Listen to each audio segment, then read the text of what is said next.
semuanya, perkenalkan nama saya Nasya Salsabila dengan NIM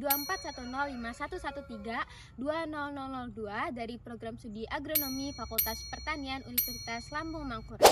Saya di sini ingin melakukan wawancara untuk memenuhi mata kuliah perbanyakan vegetatif tanaman.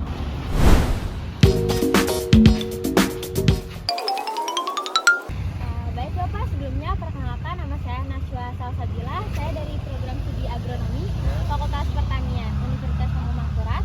Sebelumnya dengan Bapak siapa? Nama lengkap saya Setio Jiwa Mukti, tapi biasa dipanggil Untuk umur Bapak sendiri berapa? 38 tahun. Berapa lama Bapak udah bertani? Sekitar 10 tahunan lah. Untuk jenis tanaman yang sering Bapak budidayakan apa saja Bapak? Durian kebanyakan, tapi karena kita sambil jual juga, jadi yang mana cocok itu kita jual juga. Terus diperbanyakan juga. Dan alpukat, terus mangga itu banyak, cuma untuk iklim Kalsel itu agak perlu perawatan yang cukup ekstra. Kalau boleh tahu mengapa Bapak memilih perbanyakan vegetatif? Karena tuh cepat berbuahnya, cepat tumbuhnya juga. Terus ya cocok lah di kita. Apakah perbanyakan secara vegetatif ini lebih mudah daripada biji Bapak? Sebenarnya sama aja. Memang perlu waktu. Cuma untuk ekonomisnya lebih ekonomis yang vegetatif. Untuk kendalanya, apakah ada kendala yang dihadapi dalam perbanyakan vegetatif itu sendiri? Mungkin lahan aja sih biasanya, atau cuaca. Cuaca ini kan kadang-kadang nggak menentu. Nah, kita kalau untuk anti hama itu kan kita semprot biasanya tuh. Kadang-kadang kalau semprot ternyata iklimnya berubah, dikira panas tiba-tiba hujan. Nah, itu semprotan kita bisa luntur lah. Nurun jadinya kan Bapak. Kena air hujan gitu. Menurut pengalaman Bapak, metode perbanyakan vegetatif apa yang menurut Bapak lebih efektif?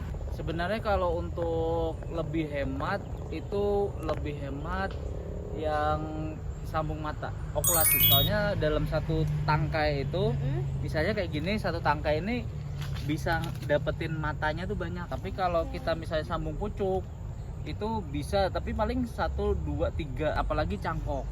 Nah, cangkok itu lebih sedikit lagi karena minimal 50 cm. Kalau terlalu pendek, dia kurang. Sebenarnya bisa tuh Pak, pertumbuhannya agak lambat.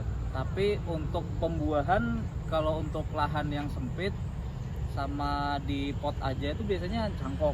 Tapi untuk tingkat kecepatan berbuah hampir mirip aja. Kalau di sini ada tanaman yang diokulasi Bapak? Ada. Oh, boleh lihat Bapak? Ini sebenarnya tapi sambung pucuk ini. Oh, sambung pucuk grafting ya. Okulasi ada juga, tapi ini yang grafting dulu. Nah, kayak gini kan, ini grafting. Ini kan tahu kan, ini kan ada V-nya, dia masukin kayak gini V gitu. Ini sebenarnya okulasi. Nah, okulasi.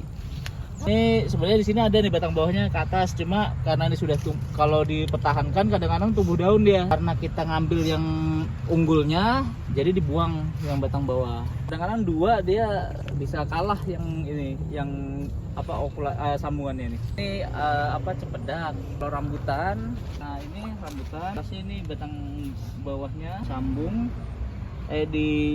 Sistem tempel lah, okulasi kan, ditempel, sudah tumbuh, mulai dibuang. Kendala apa aja yang sering dihadapi kalau mau okulasi itu? Biasanya kan batang bawahnya harus sehat. Terus kalau jenis tergantung jenis pohonnya. Kalau durian itu harus dijaga jangan sampai jamur. Ya kalau terlalu muda bisa juga, tapi agak lebih susah. Kayak orang banyak yang ngambil sambung pucuk tuh kan batang bawahnya agak kecil bisa. Yang okulasi harus agak lebih tua, jadi untuk nyambung bisa ditempel. Sambung pucuk. Ini sambung pucuk, lihat guys.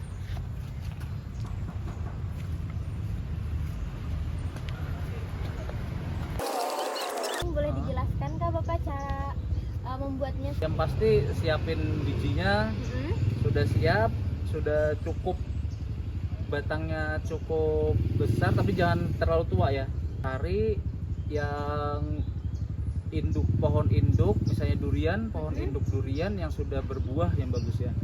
Tapi sekarang itu penjelasannya yang penting jenisnya jelas, walaupun belum berbuah bisa. Yang penting ada matanya itu. Oh. Kita ngambil matanya yang di ujung-ujung aja. Kalau terlalu tua kan susah itu. Iya. Matangnya. Nah itu dia yang agak muda aja, tinggal diogol aja. Kita siapin.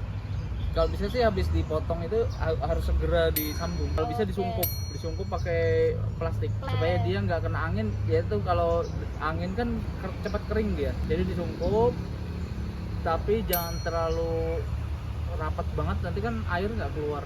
Anggaplah kayak gini ya, ini kan masih anggaplah ini kita sungkup, yang disiram tuh yang ininya aja. Kalau nyambung itu di Di sekitaran atas itu aja. sini Iya. aja ya? Oh, Iya. yang sekitaran sininya aja. Iya. Oke.